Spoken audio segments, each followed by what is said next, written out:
On peut nous amener des PD. On peut nous amener des malades mentaux. Comment est-ce que nous, on va faire?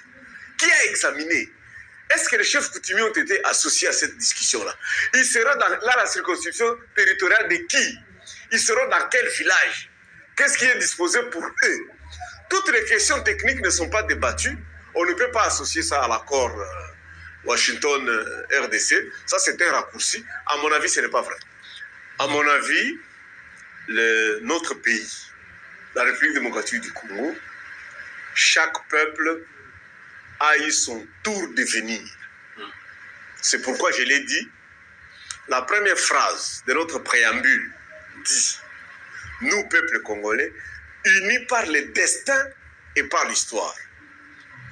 La première phrase de notre hymne national, c'est « Debout Congolais, unis par l'effort, unis par l'essor ». La première phrase de l'article 1er de notre Constitution dit « La République démocratique du Congo est à ses frontières du 30 juin 1960 ». L'article 10 de notre Constitution parle de notre nationalité.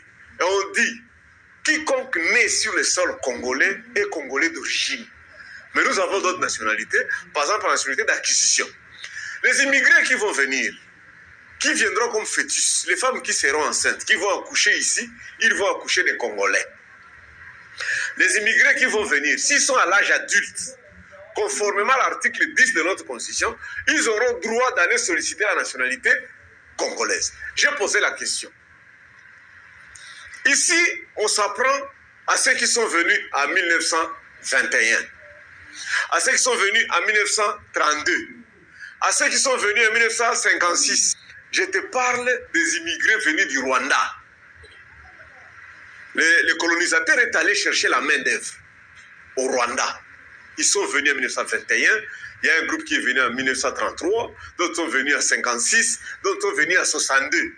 Pour le cas de 1962, je cite la figure la plus emblématique, Vincent Karega. Son père est venu au Congo en 1961 et il travaillait à l'hôpital de Walikale. Et Vincent Karega est né